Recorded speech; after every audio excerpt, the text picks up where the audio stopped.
Hi everyone, thanks for being here.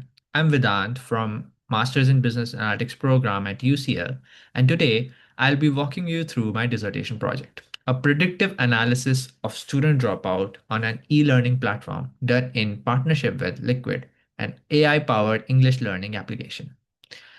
So let's start with the problem. Online learning platforms, especially MOOCs, which is a short form for massive open online courses, have really high dropout rates. We are talking about over 80% in some cases. That's not just bad for learning outcomes, it also affects the business. It hits revenue, reduces customer lifetime value, and damages credibility. On Liquid's platform, the dropout rate was around 57.5%.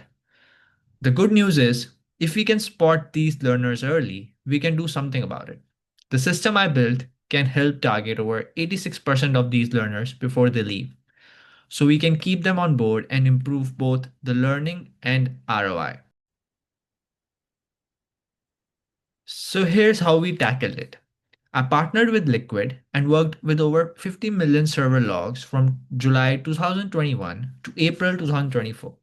I used 30-day snapshots of learner behavior to predict who's likely to drop out in the next 20 days. We then built a predictive model and designed a dashboard so the team can see the risks and act immediately. It's basically a full pipeline from raw logs to prediction to insights and to action. So, when we dug into the data, a few signals really stood out: recent activity of the users, consistent study time, content variety, and the tenure of the user, how long the user have been engaging with the platform in days. So these aren't just interesting patterns, they're actionable. So if someone's been inactive, we can send a friendly nudge. If their time on task is low, give them quick wins to build momentum. If they're stuck in one type of content, recommend something new. Now, let's talk about how recency predicts dropout risk. On average, students who eventually dropped out had been inactive for 14.7 days. In contrast, those who stayed engaged had who those who stayed engaged had only about 6.5 days of inactivity. That's a big gap, and the correlation is strong. We see the same trend with quiz activity too. If a learner hasn't attempted a quiz in a while, it's another sign they're slipping away. It's almost like they're quietly drifting off the platform before anyone realizes. The takeaway: if we actively track recent activity, we can intervene early while there's still time to bring them back. Another interesting finding: content diversity really matters. High diversity learners, people exploring lots of topics and chapters, were 19 times more active than low diversity learners. And many of these high diversity learners were actually new. So it's perfect window to build long-term engagement. We measured this using something called entropy, which basically tells us how balanced their learning is across topics. High entropy is equal to richer engagement, which equates to better retention.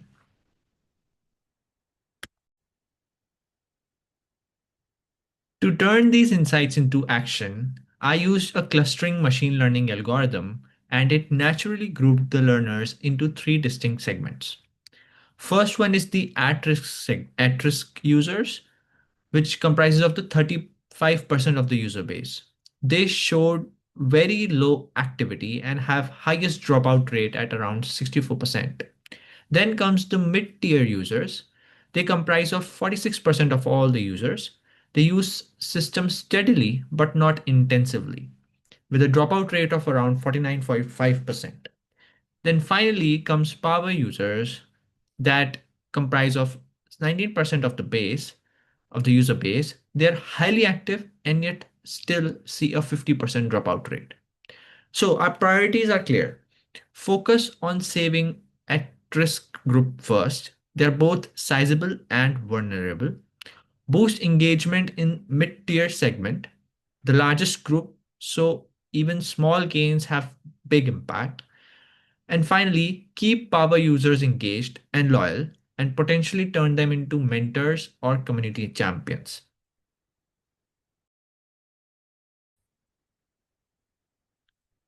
We also found out that different students have different needs. This just reinforces the idea that not all students are the same. At risk, at risk learners need gentle nudges and small wins. Mid tier learners need prompts to keep their momentum going. And power users thrive when you give them challenges and leadership roles. Matching the right approaches to the right learners makes intervention much more effective.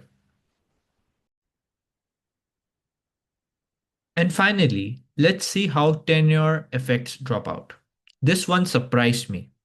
We usually think that steady engagement means someone's safe from dropping out.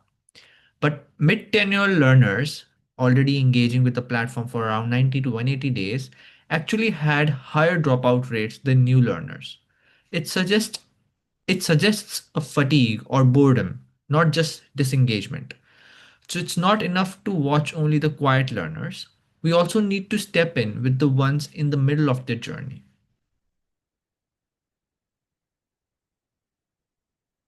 Finally, let's talk about the predictive model.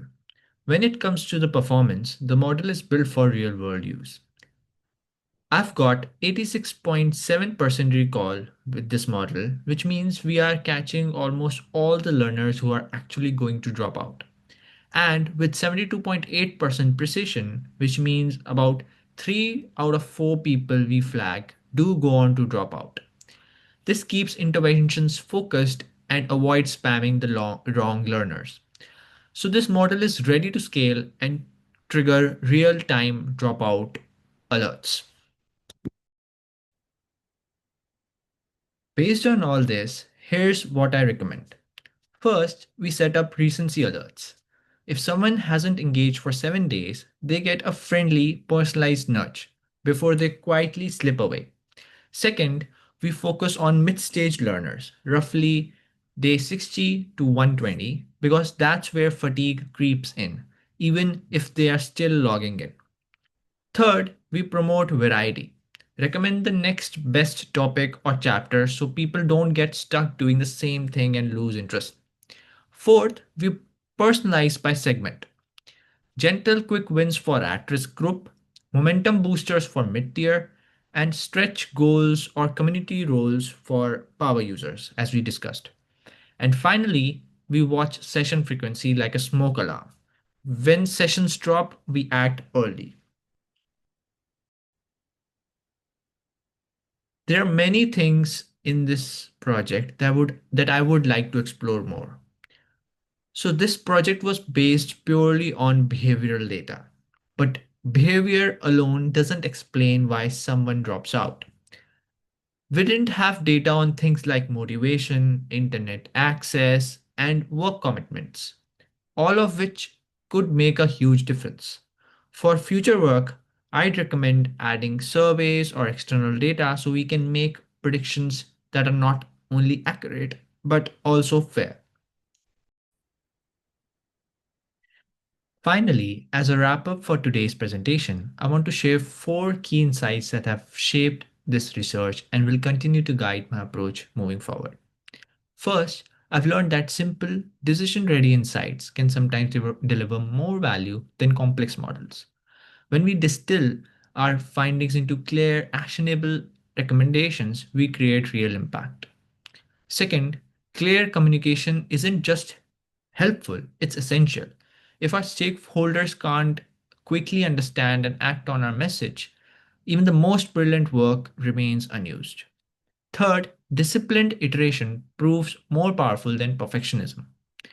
Rather than chasing the perfect solution, steady and incremental improvements are what actually drive outcomes. Finally, real world data will always be messy and imperfect.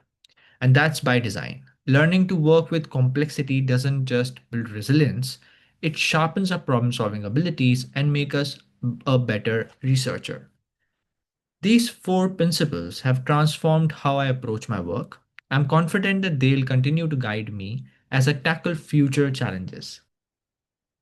Thank you for your time, your attention, and your thoughtful engagement throughout the presentation.